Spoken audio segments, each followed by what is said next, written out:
Hello and a very warm welcome to all of you.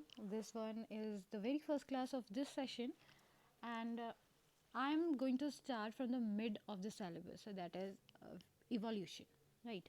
तो first में जो evolution में जो द फर्स्ट टॉपिक जो हमारे पास है that is synthetic theory of evolution, और you can say this one is neo-Darwinism. These are the two names of a single thing. Like synthetic theory of evolution भी एक ही वही है जिसको हम neo-Darwinism बोलते हैं, दोनों एक दूसरे के synonyms हैं. तो synthetic theory of evolution या फिर neo-Darwinism ये चीज़ क्या है, फर्स्ट ऑफ ऑल हम इसको देखेंगे. So neo-Darwinism is nothing but some add-on in the Darwinism theory. Right, Darwin की थ्योरी में कुछ कुछ चीज़ें ऐड कर दी गई है. Now what these are things that were added in the Darwinism theory, Darwin's theory.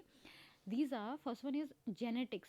Like कि जेनेटिक्स के कुछ रूल लगा दिए गए हैं और कुछ मेंडल के लॉज को सिग्निफिकेंस दिया गया है. कुछ है कि पॉपुलेशन जेनेटिक्स को भी देखा गया है, और बायोलॉजिकल स्पीसीज कॉन्सेप्ट भी इसमें डाला गया है. ठीक है, तो ये जेनेटिक्स में थोड़ा सा देख लीजिए, GENETICS होना चाहिए इसको. तो अब क्या है कि अकॉर्डिंग, अब इस के अकॉर्डिंग क्या होगा, इस थ्योरी के अकॉर्डिंग हम चीज़ों को 4 सेक्शन में या 5 सेक्शन में डिवाइड करके पढ़ेंगे. ठीक है, यानी कि इस थ्योरी को अगर आपको समझना है तो you have to remember that the theory is going from the 4 steps, the 4 or 5 steps. These steps are, first one is genetic variability in population, and this step tells you that there is a variability in every population. Her population में variability है. कोई भी population ऐसी नहीं होती जहाँ पे सब लोग एक जैसे होते हो. ठीक है, जैसे आप ह्यूमन में देखिए, ह्यूमन में भी सब लोग एक जैसे नहीं हैं. हालांकि हम एक ही स्पीसीज़ के हैं, फिर भी हम लोग डिफरेंट हैं. वैसे ही ये थ्योरी हमको पहले तो ये बता रही है कि जेनेटिक वेरिएबिलिटी है पॉपुलेशन में, और उसके रीजंस भी देती है ये. फिर दूसरा सिग्निफिकेंस. ये थ्योरी हमें जो चीज़ फर्स्ट में बता रही है कि जेनेटिक वेरिएबिलिटी है पॉपुलेशन में, उसी के सिग्निफिकेंस बता रही है. फिर सिग्निफिकेंस क्या हो सकते हैं, अगर वेरिएबिलिटी नहीं होगी, अगर डिफरेंसेस नहीं होंगे तो नई स्पीसीज़ नहीं बन सकती. ठीक है, डिफरेंस होना सबसे बेसिक चीज़ है और सबसे क्या कह सकते हैं, सबसे इम्पॉर्टेंट चीज़ है. अगर आप चाहते हैं कि स्पीसीज़ नई स्पेसिएशन हो, यानी कि इवोल्यूशन हो, तो उसके लिए डिफरेंसेस ज़रूरी हैं. Third one is natural selection. Natural selection की प्रोसेस को बताया गया है इसमें कि कैसे नेचुरल सिलेक्शन जो है डिफरेंसेस जितने भी होते हैं उनमें से कुछ चीज़ों को सिलेक्ट करती है और कुछ चीज़ों को हटा देती है. फिर है आइसोलेशन. आइसोलेशन यानी कि आइसोलेट हो जाना बिल्कुल. और फिर फिफ्थ भी एक होना चाहिए इसमें, वो है फॉर्मेशन ऑफ न्यू स्पीसीज. ठीक है, तो पहले हम एक एक करके इन हेडिंग्स को देखेंगे. तो जेनेटिक वेरिएबिलिटी इन पॉपुलेशन का मतलब क्या है, देखिए अब इसमें ये बता रखा है कि कोई भी एक पॉपुलेशन जो है वो एक जगह पे रह रही है. मान लीजिए, ठीक है, ये एक जगह है, यहाँ पे एक पॉपुलेशन रह रही है, ये डॉट डॉट जितने भी हैं ये सारे पॉपुलेशन के मेंबर्स हैं.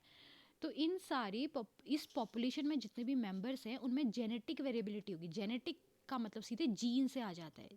अगर जीन में डिफरेंसेस हैं थोड़े बहुत भी, तो भी जो इंडिविजुअल्स हैं उसकी बॉडी में डिफरेंसेस आ जाएंगे. मतलब एक मेंबर दूसरे मेंबर से कुछ एक आध 2 पॉइंट्स में डिफरेंट हो जाएगा. जैसे कोई मेंबर, जैसे आप गोट को देख लीजिए, बकरियां जो होती हैं, कुछ बकरियां, हर बकरी का साइज़ एक जैसा नहीं होता. ठीक है, हर बकरी की आंख एक जैसी नहीं होती. तो ये छोटे छोटे जो डिफरेंसेस होते हैं वो हर एक पॉपुलेशन में आपको दिखाई देंगे. ठीक है, तो पॉपुलेशन, जैसे ये पॉपुलेशन है, इसमें जितने भी मेंबर्स हैं, इन सब मेंबर्स के अगर जीन्स को काउंट कर दिया जाए तो जितना भी यहाँ पे डिजिट आएगी, जैसे मान फॉर एग्जांपल हम मान लेते हैं 1200, अगर 1200 डिजिट आ गई तो वो उसकी जीन पूल है. ठीक है, एक पॉपुलेशन का जीन पूल क्या होता है कि पॉपुलेशन में जितने भी मेंबर्स हैं उनमें जितनी भी जीन्स हैं उनको अगर ऐड ऑन कर दिया जाए तो वो जीन पूल बन जाता है. फिर क्या होता है कि ये जो जीन पूल होता है ये क्या करता है, मेंबर्स को कि जनरेशन टू जनरेशन ये जाता रहता है. ठीक है, जीन पूल का मेरे कहने का मतलब है कि जितनी भी जीन्स हैं एक पॉपुलेशन में, तो एक ही पॉपुलेशन के मेंबर जब इंटरब्रीड करेंगे तो आपस में उनके जीन्स एक्सचेंज होते रहते हैं और इस तरह से वो इनहेरिट हो जाते हैं, ठीक है। तो जब ये जीन इंटरब्रीडिंग करने की वजह से जब एक दूसरे में शिफ्ट होते रहते हैं या फिर उनके ऑफस्प्रिंग में शिफ्ट होंगे, तो इसको हम फ्री जीन फ्लो बोलते हैं। मतलब कि जीन का फ्लो हो रहा है विदाउट एनी रिस्ट्रिक्शन, कोई रिस्ट्रिक्शन नहीं है, तो फ्री जीन फ्लो हो रहा है, ठीक है। तो ये एक्चुअली जो सारी चीज़ें हैं वो जेनेटिक वेरिएबिलिटी इन पॉपुलेशन के बारे में बता रही हैं कि एक पॉपुलेशन है तो उसमें जेनेटिक वेरिएबिलिटी कहाँ पर है, कैसे है, ठीक हो गया। ओके, तो अब हम नेक्स्ट स्लाइड पे आते हैं। अब है आपका कि कॉजेज ऑफ जेनेटिक वेरिएशंस। तो पहले वाला जो टॉपिक था या पहली वाली जो हेडिंग थी उसमें ये बताया गया था कि वेरिएबिलिटी होती हैं और किस किस मतलब कहाँ कहाँ पे पोजीशन है, कैसे कैसे आपको दिखाई देंगी। जब आप ऐसी रैंडमली देखोगे तो आपको कहाँ कहाँ पे जेनेटिक वेरिएबिलिटी दिखाई देंगी एक ही पॉपुलेशन के मेंबर्स में, वो है। अब यहाँ पे बताया गया है आपको, जो ये नेक्स्ट है टॉपिक है या हेडिंग है कह सकते हैं, तो कॉजेज ऑफ जेनेटिक वेरिएबिलिटी की इसमें बताया गया है कि what are the causes of genetic variability. तो first of all at individual level बताया गया, यानी कि एक सिंगल पर्सन के अंदर जो वेरिएबिलिटी दिख रही है वो क्यों है, फिर इसके बाद दिखाया जाएगा कि पॉपुलेशन लेवल पे क्यों है, ज़्यादा लेवल पे क्यों हो रही है वेरिएबिलिटी, ठीक है। तो पहली जो इंडिविजुअल लेवल पे अगर है तो हम क्या बोलेंगे, इसकी वजह होती है म्यूटेशन। सिंपल सी बात है, इसकी वजह होती है म्यूटेशन, क्योंकि म्यूटेशन जो होता है वो जीन लेवल पे होता है। अभी हमें हमेशा आप ये ध्यान रखना, जब मैं जेनेटिक वेरिएबिलिटी इन इंडिविजुअल लेवल पे बात करते हैं हम लोग, तो हम जीन, हमेशा जीन की बात होती है वहाँ पे, म्यूटेशंस वगैरह। और जब हम पॉपुलेशन लेवल पे जाएंगे तो हम वहाँ पे सीधे क्रोमोजोम की बात करेंगे, ठीक है। समझना आप, क्रोमोजोम एक बड़ी यूनिट है, जीन इज़ अ स्मॉल और सिंगल यूनिट भी कैसे, gene is a segment of chromosome और डीएनए आप कह सकते हैं। तो अगर छोटी यूनिट की बात करें तो छोटी मतलब कि जीन की बात करी जाएगी, अगर बड़ी यूनिट यानी कि जब हम पॉपुलेशन की बात करें तो हम क्रोमोजोम की बात करेंगे, एज सिंपल। तो ये जो है जीन म्यूटेशन के वजह से सबसे पहले इंडिविजुअल लेवल पे रहेगा। तो जीन म्यूटेशन में क्या था, सबसे पहले आ जाता है जीन म्यूटेशन में, आपको सिंपली जीन म्यूटेशन के टाइप्स दे देना है जो कि आपको पहले से ही पता है। तो जीन फिर भी मैं बता रही हूँ, जैसे कि पॉइंट म्यूटेशन है। पॉइंट म्यूटेशन यानी कि जीन का एक जैसे ये आपका डीएनए है, यहाँ पे छोटा सा इतना ये सेगमेंट, ये आपका अब जीन हो गया। तो यहाँ पर को कुछ जैसे अगर इसके बेस पे जैसे ATGC है, इसके बेस पे यहाँ पे ये किसी वजह से ऑल्टर हो जाएंगे, या इनका मतलब एक जीन जो है वो गड़बड़ हो जाएगी किसी भी जीन में, तो वो क्या है आपका पॉइंट म्यूटेशन है, कि एक छोटी सी जगह पर को म्यूटेशन हो गया है, तो वो पॉइंट म्यूटेशन है। या यहाँ पे एक बेस पेयर का डिलीट भी हो सकता है, एक बेस पेयर यहाँ पे ऐड ऑन भी हो सकता है। तो अगर एक जीन बदलेगा तो उससे बनने वाली प्रोटीन में भी वेरिएशंस आएंगे। अब ऐसा भी हो सकता है कि प्रोटीन में वेरिएशन आए भी और ना भी आए, क्योंकि एक ही प्रोटीन को एक से ज़्यादा जीन कवर करते हैं। तो ये सारी चीज़ें हैं, ठीक। ओके, तो ये देखिए जैसे इसमें है कि जीन म्यूटेशन अकर्ड एट, एक सेकेंड, तो जीन म्यूटेशन रैंडमली अकर करते हैं, कभी भी कहीं पर भी हो सकता है gene mutation. Not specific and non directional, ये स्पेसिफिक नहीं होता, ना ही इसका कोई डायरेक्शन होता है, कहीं पर भी हो सकता है जीन म्यूटेशन। फिर क्या है, ये या तो ये चेंजेस क्रिएट करेंगे, जैसे मैंने आपको बताया था, या तो अगर पूरा जीन बहुत ज़्यादा वे में अगर ऑल्टर हो गया है तो ये बिल्कुल नई प्रोटीन को क्रिएट कर देगा, नई प्रोटीन बनाएगा, मतलब कैरेक्टर बदल जाएंगे इंडिविजुअल के। और या फिर ये साइलेंट है, जैसे कि साइलेंट म्यूटेशन जिसको बोलते हैं, यानी कि अगर जीन बदला, मान लो कोई एक पर्टिकुलर जीन है वो चेंज हो गया, लेकिन वो चेंज होने के बाद भी वो पर्टिकुलर जीन उसी प्रोटीन को कवर कर रहा है जिसको वो पहले बनाता था, ठीक है। तो यहाँ पे पॉइंट म्यूटेशन हो गया, उससे कोई असर ही नहीं पड़ा, तो इसलिए हमको सॉरी क्या हो गया, ये साइलेंट म्यूटेशन हो गया ये, ठीक है। अब आता है हमारा, अच्छा इसके कुछ और पॉइंट्स हैं हमारे पास, जैसे जैसे कि है देखिए ये मोस्टली जो म्यूटेशंस होते हैं वो हार्मफुल होते हैं, लेकिन सारे नहीं होते, कुछ बेनिफिशियल भी आपको दिख सकते हैं। और क्या होता है, जो देखो जो म्यूटेशंस गंदे होंगे, गंदे का मेरा मतलब है जो म्यूटेशंस ऐसे होंगे जो हार्मफुल होंगे वो नेचुरल सिलेक्शन के थ्रू एलिमिनेट हो जाते हैं। मतलब नेचर जो है बुरे कैरेक्टर्स को हमेशा एलिमिनेट करती है। बुरे का मेरा मतलब है ऐसे कैरेक्टर जो एडप्ट नहीं कर पा रहे हैं नेचर के साथ, उसको हमेशा नेचुरल सिलेक्शन हटा देता है। तो ऑटोमेटिकली ये जो म्यूटेशंस हुए हैं, जो हार्मफुल म्यूटेशंस हुए हैं इंडिविजुअल में, ऐसे इंडिविजुअल्स हट जाते हैं रेस से, ठीक है।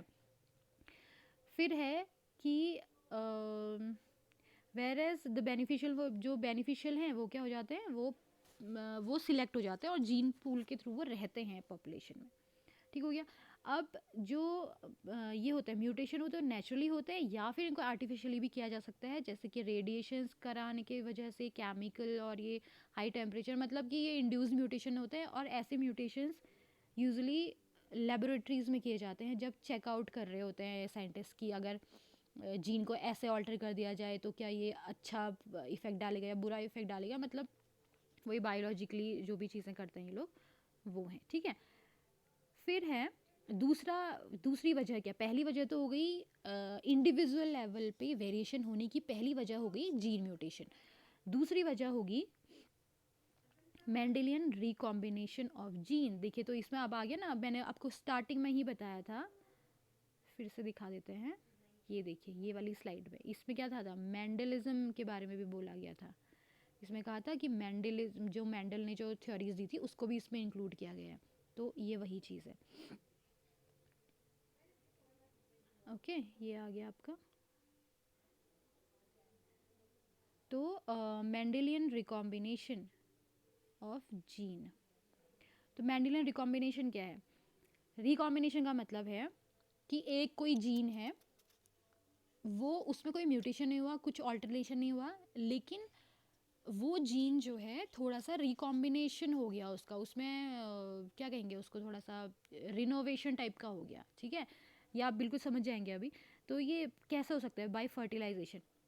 जब फर्टिलाइजेशन क्या है, मतलब कि ओवा है, यहाँ पे स्पर्म आया, स्पर्म ने अपना यहाँ पे एक्रोजोम ये छोड़ दिया कि अब इसका अपना डीएनए कंटेंट छोड़ा और अपने सेंट्रियोल्स छोड़ दिए इधर पे, ठीक है। बाकी ये डीजनरेट हो गया। तो यहाँ पे क्या है, इधर पे मेरे कहने का मतलब है यहाँ पे आपके पास क्या है, ओवा के अंदर एक तो ओवा का जेनेटिक मटेरियल है और क्या है, स्पर्म का जेनेटिक मटेरियल है। अब ये दोनों जेनेटिक मटेरियल जब आपस में आए हैं तो क्या है, ये अब एक नया ऑफस्प्रिंग बनाएंगे और यहाँ पे इनका मिक्सअप हो जाएगा, यानी कि जीन अब अपने नेचुरल फॉर्म से थोड़ा सा हट गया है, ठीक है।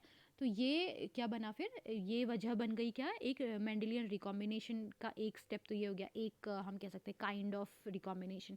फिर दूसरा है, हम यहाँ से यहाँ बोलते हैं जैसे bye crossing over. Crossing over क्या है, मियोसिस में होने वाली एक फिनोमिना है। क्रॉसिंग ओवर में क्या होता है आपका, देखो इस तरह से ये दो आपके क्रोमेटिड हैं और इस तरह से ये दूसरा, ये सिस्टर क्रोमेटिड्स हो गई।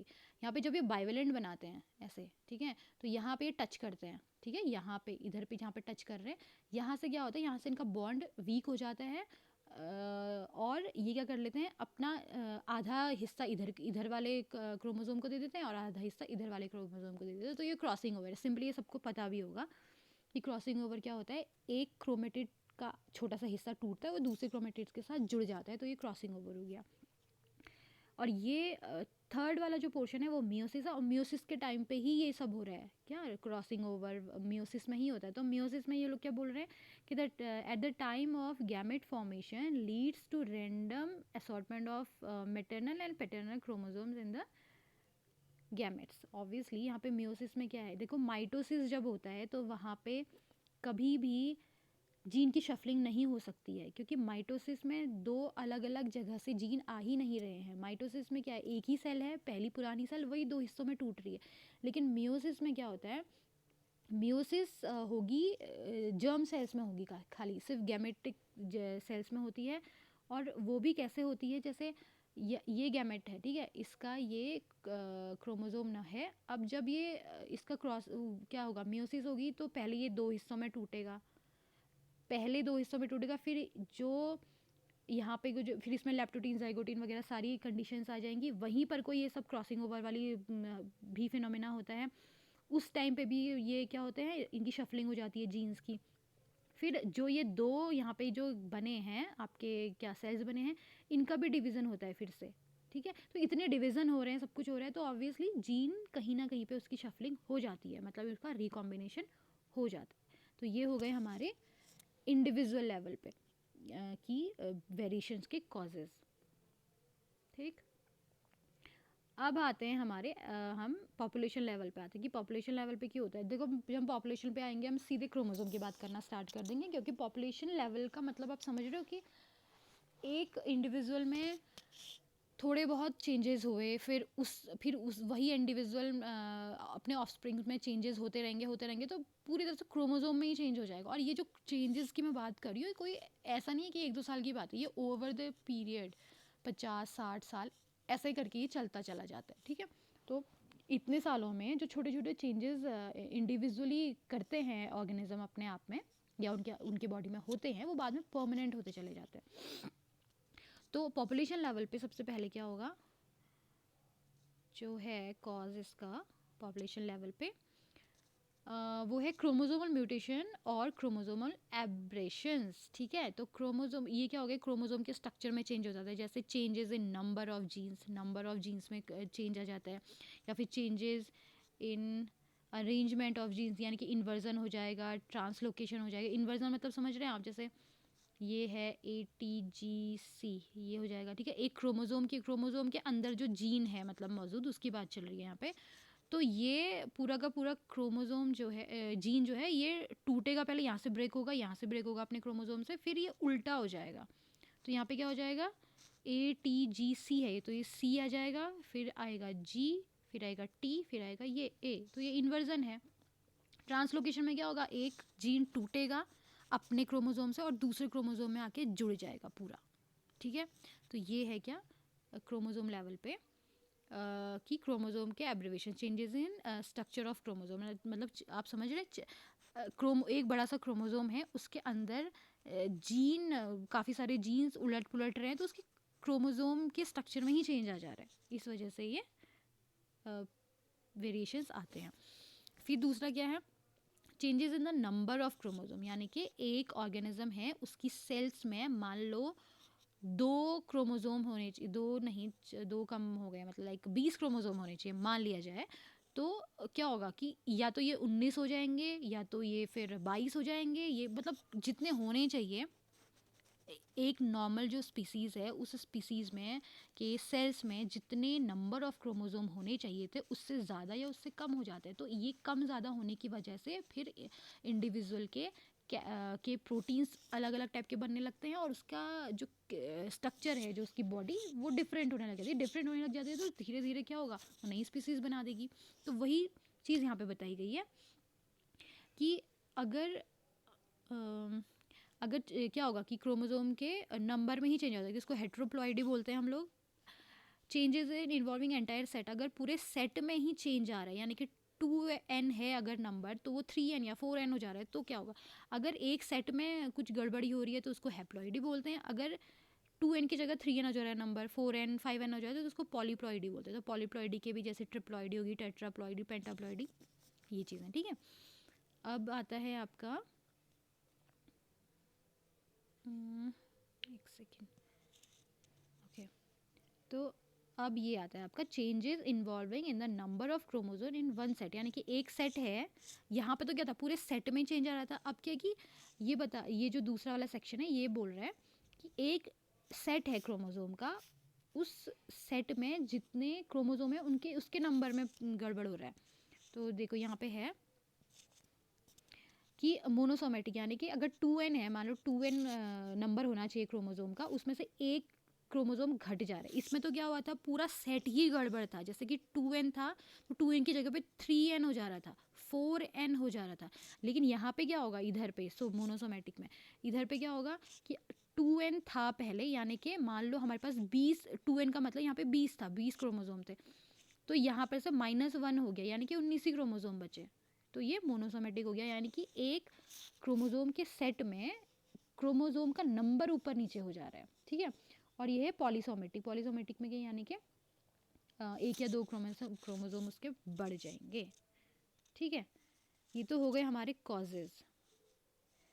अब है सिग्निफिकेंस ऑफ वेरिएबिलिटी, ठीक है, जो हमारा थर्ड टॉपिक था। सिग्निफिकेंस ऑफ जेनेटिक वेरिएबिलिटी क्या है कि देखिए, जो वेरिएबिलिटी होती है, मैं सिर्फ जेनेटिक वेरिएबिलिटी की बात नहीं कर रही हूँ, आपके लोकल, हम जैसे हम जहाँ पे रह रहे हैं, जिस समाज में हम रह रहे हैं, वहाँ पे भी वेरिएबिलिटी। अगर वहाँ पर सब एक जैसे हो जाते तो आप एक दूसरे को पहचान ही नहीं पाते, ठीक है। पहचान नहीं पाते का मतलब क्या है, आपके घर में अगर सब लोग एक ही जैसे हो जाते तो क्या होता, हम लोगों को पहचानने में मुश्किल हो जाती कि कौन आपका भाई है, कौन बगल में रहता है, कौन क्या है, मतलब सब कुछ आप बहुत हौच पौच हो जाता है। तो वैसी ही चीज़ है, वेरिएबिलिटी हमेशा अच्छी होती है ज़्यादातर केसेस में देखा जाए तो। अब हम जेनेटिक वेरिएबिलिटी की बात कर रहे हैं, तो अगर जेनेटिक वेरिएबिलिटी नहीं होगी तो नई पॉपुलेशन नहीं बन सकती है। ये this is the dam truth, okay. कि अगर आप लोगों में, या हम का हमारी बात छोड़ो, कोई भी, जैसे कोई मान लिया जाए, हम बात करते हैं जैसे चिम्प्स की, हम इनकी बात करते हैं, जो पहले अर्बोरियल एनिमल्स थे, ठीक है, वहीं से हम लोग भी आए हुए हैं, आपको पता ही है। अर्बोरियल एनिमल्स जो है 3 कैटेगरी में बढ़ गए बाद में, ट्री श्रूज थे, और ये जो लॉरिस वगैरह होते हैं ये, और फिर एक ऐसा डिवीज़न बना उनका जिसमें कि एप्स और कौन आते थे, एप्स और ह्यूमन के एंसेस्टर्स आते थे, ठीक हो गया। तो अगर इन लोगों में जेनेटिक वेरिएबिलिटी नहीं होती उस टाइम पे, तो हम लोगों का विकास कभी नहीं हो पाता। इसलिए जेनेटिक वेरिएबिलिटी ज़रूरी है, ये सिग्निफिकेंस है जेनेटिक वेरिएबिलिटी का। अगर जेनेटिक वेरिएबिलिटी नहीं होगी तो you can even imagine about the formation of new species, और in other words you can imagine about the evolution basically, right. तो ये है सिग्निफिकेंस ऑफ जेनेटिक वेरिएबिलिटी। अब आप इसमें अपने हिसाब से कुछ कितना भी मैटर डाल सकते हो, लेकिन बेसिक कॉन्सेप्ट है, मैं आपको बता चुकी हूँ कि जेनेटिक वेरिएबिलिटी क्यों अच्छी है। फिर आ गया हमारा नेचुरल सिलेक्शन। ये वहाँ से आया है, कहाँ से, डार्विन की थ्योरी से आया है, ठीक है। नेचुरल सिलेक्शन, नेचुरल सिलेक्शन ये बोलता है, अब सबसे बड़ी चीज़ है, नेचुरल सिलेक्शन बिग पॉपुलेशन के लिए ज़्यादा वर्क करता है और स्मॉल पॉपुलेशन के लिए कम करता है। ये मैं अभी आपको बताऊंगी कि क्यों होता है ऐसा। नेचुरल सिलेक्शन जो है वो पहली चीज़ तो ये है, देखो नेचुरल सिलेक्शन बड़ी पॉपुलेशन पे क्यों काम करता है, क्योंकि अगर लोग कोई भी चीज़ देखिए, जब आपको, अगर मैं आपको ये बोलूँ कि कोई चीज़ आपको छांटनी है, ठीक है, और आपके पास बहुत सारे ऑप्शन हैं, तो आप आराम से छांट सकते हो जो सबसे ज़्यादा सूटेबल हो, जो सबसे अच्छी हो। लेकिन अगर पास कम चीज़ें हैं और उन्हीं में से आपको छांटने, तो आपको ज़रूर कन्फ्यूज़न हो जाएगा, और आप ऐसी चीज़ें छांट लोगे, कभी कभी आप ऐसी चीज़ भी छांट सकते हो जो आपके लिए बाद में हार्मफुल हो सकती है।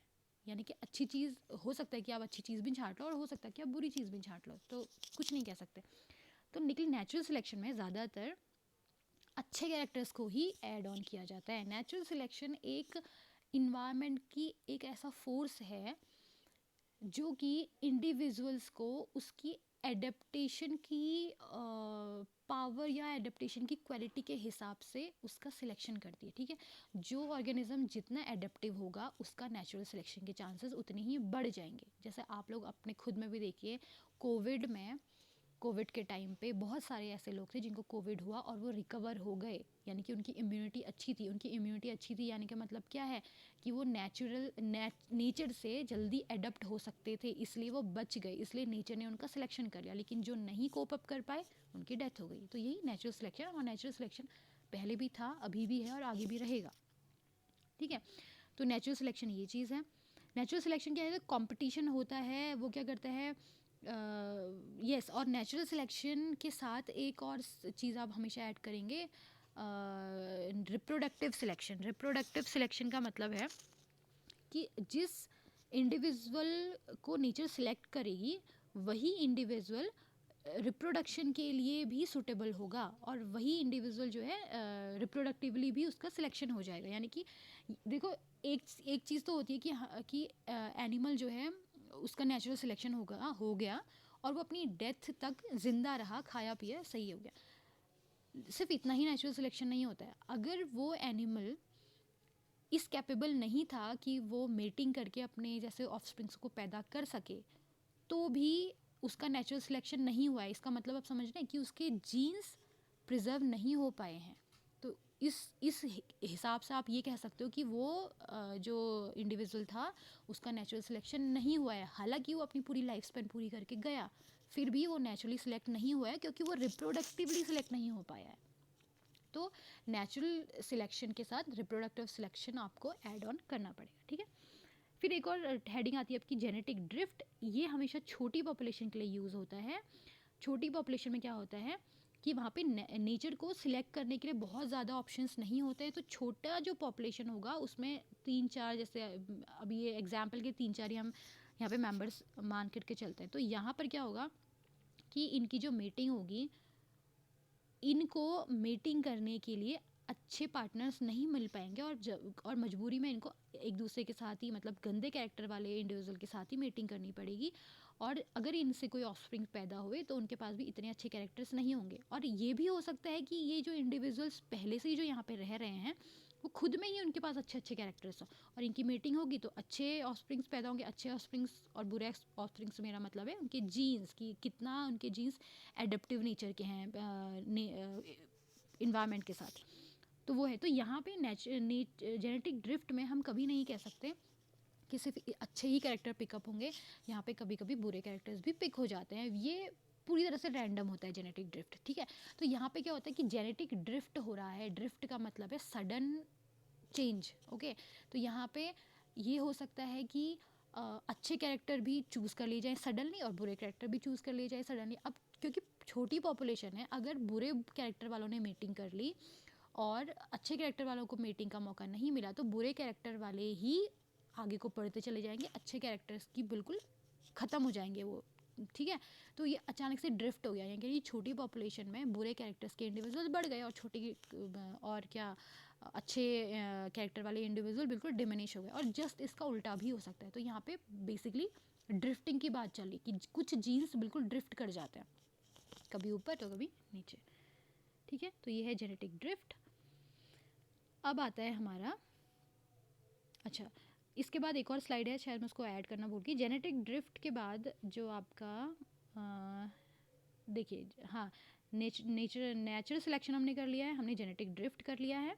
अब आता है हमारा आइसोलेशन। देखिए अब आइसोलेशन क्या है। आइसोलेशन हमेशा ये सोचिए कि ये 3 या 4 टाइप का होता है आइसोलेशन। पहला तो है आपका होगा जियोग्राफिकल, ठीक है, पहला वाला। दूसरा होगा आपका फिज़िकल आइसोलेशन, और तीसरा होगा आपका साइकोलॉजिकल आइसोलेशन, ठीक है। जो जियोग्राफी का, सबसे पहले तो आइसोलेशन क्या है। आइसोलेशन का मतलब ये है कि दो सिस्टर पॉपुलेशंस बिल्कुल डिफरेंट डिफरेंट जियोग्राफी वाले जगह पे चली जाएंगी, और इस तरह से चली जाएंगी कि उनका मीटिंग करना पॉसिबल नहीं हो पाएगा। अब ये कैसे होगा, मान लो ये कोई पॉपुलेशन थी, ठीक है, एक सेकेंड, मान लो ये एक कोई पॉपुलेशन है, बहुत सारे इंडिविजुअल्स हैं यहाँ पे। अब ऐसा कुछ हो गया कि कुछ इंडिविजुअल इस साइड चले गए और कुछ इंडिविजुअल इस साइड चले गए, और वो इस तरह से गए कि इनके बीच में एक बहुत बड़ा जियोग्राफिकल बैरियर था, यानी कि जिसको हम, जैसा पहाड़ नदी कुछ भी हो सकता है। अब ये दोनों आ तो गए अपने अलग अलग जगह पे, लेकिन अब ये वापस नहीं जा पाते हैं, ठीक है, क्योंकि ये इतना बड़ा जियोग्राफिकल बैरियर है यहाँ पे। तो इसलिए अब ये आपस में ही इंटरब्रीड करेंगे, और आपस में इंटरब्रीड करेंगे तो क्या होगा, क्योंकि डिफरेंसेस हर एक मेंबर में होता है, मैंने पहले ही आपको बताया था। तो जो यहाँ पे माइग्रेट होकर के आए इंडिविजुअल्स, उनके जीन में भी क्या होंगे, डिफरेंसेस होंगे, और इनमें भी डिफरेंसेस होंगे। अब ये इंटरब्रीड करते जा रहे हैं करते जा रहे हैं, ये भी इंटरब्रीड करते जा रहे हैं करते जा रहे हैं, तो क्या होगा, इनके जीन फिर डोमिनेट हो जाएंगे यहाँ वाले के, और यहाँ वाले के अपने पॉपुलेशन में जीन्स डोमिनेट होते जाएंगे, और over the period of time ये बिल्कुल दिखने में डिफरेंट हो जाएंगे, क्योंकि इनके जीन्स डोमिनेट करते जा रहे हैं, वो डिफरेंसेस वाले जीन्स। तो क्या होगा, इन दोनों को पहचानना ही मुश्किल हो जाएगा, और इस तरह से नई स्पीसीज बन जाएगी, ठीक है। तो ये तो मैं बात करी थी जियोग्राफिकल की, किसकी, जियोग्राफिकल बैरियर की।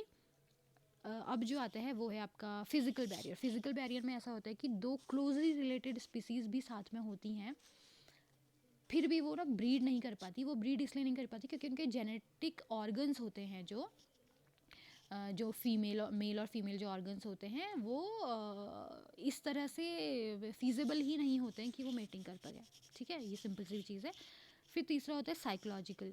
साइकोलॉजिकल में होता है कि कुछ इंडिविजुअल्स सिर्फ अपने ही स्पीसीज़ के साथ मीटिंग करना उनको सही लगता है, किसी और स्पीसीज़ के साथ वो मेटिंग करना प्रेफर ही नहीं करता है, तो उनकी साइकोलॉजी पे डिपेंड करता है ये सारी चीज़ें। ठीक हो गया। तो बेसिकली क्या है कि आइसोलेशन में हमेशा एक आइसोलेशन चाहे किसी भी तरह का हो, फिजिकल, जियोग्राफिकल, चाहे वो हो क्या फिजिकल हो, चाहे वो जियोग्राफिकल हो, चाहे वो साइकोलॉजिकल हो, इन सब में क्या होगा, एक कॉमन चीज़ आ जाएगी कि हमेशा यहाँ पे रिप्रोडक्टिव बैरियर ये क्रिएट कर देंगे। ये सब अपने आप में तो बैरियर्स हैं, लेकिन हिडन फॉर्म में ये क्या कर रहे हैं, ये रिप्रोडक्शन को डिमिनिश कर रहे हैं, रिप्रोडक्टिवली ये बैरियर क्रिएट कर दे रहे हैं, जिसकी वजह से कि जीन आपस में जॉइंट, वो जो अलग अलग जो जीन्स थे, एक ही पॉपुलेशन के इंडिविजुअल जो अलग अलग टाइप के जीन्स थे, वो आपस में शफल नहीं हो पा रहे, इस वजह से वो अलग अलग हो जा रहे हैं। और अलग अलग होने के बाद over the period of time ये क्या हो जाएंगे, फिर नई स्पीसीज़ बना देंगे। तो आइसोलेशन जो है हम कहेंगे कि ये इवोल्यूशन के लिए, यानी कि स्पेसिएशन के लिए बहुत ज़्यादा ज़रूरी चीज़ है। ठीक हो गया। फिर आएगा आपका लास्ट वाली हेडिंग जो आती है आपकी, वो है फॉर्मेशन ऑफ न्यू स्पीसीज़। के बाद आता है वो फिफ्थ वाली heading, formation of new species में क्या होगा कि आइसोलेशन होने के बाद जो नई मतलब कि एक पॉपुलेशन की जो स्पीसीज़ जो जैसे आइसोलेट हुई थी, ये एक बैरियर था, यहाँ पे एक पॉपुलेशन ने ग्रो कर लिया फिर, और यहाँ पे दूसरी पॉपुलेशन ने ग्रो कर लिया। अब क्या होगा कि ये पॉपुलेशन आपस में इंटरब्रीड करती जाएंगी, और वही चीज़ें जो अभी मैंने पहले बताई, और आपस में ये भी इंटरब्रीड करती जाएंगी। इंटरब्रीड करते करते क्या होगा, इन दोनों के जीन्स इस तरह से अपने आप को एक्सप्रेस करेंगे कि ये पॉपुलेशन बिल्कुल अलग हो जाएगी और ये पॉपुलेशन बिल्कुल अलग हो जाएगी, और इस तरह से ये एक नई स्पीसीज़ बनाएगी, यानी कि स्पीसीज़ नंबर 1, और ये स्पीसीज़ नंबर 2 फॉर एग्जांपल खाली। ठीक है, तो इस तरह से जो है नई स्पीसीज़ बन जाती हैं। तो ये आपका पहला टॉपिक क्लियर हो गया। ये है पूरा आपका सिंथेटिक थ्योरी ऑफ इवोल्यूशन, जिसको हम नियो डार्विनिज्म के नाम से भी जानते हैं। ओके, तो thank you for the listening. Thank you.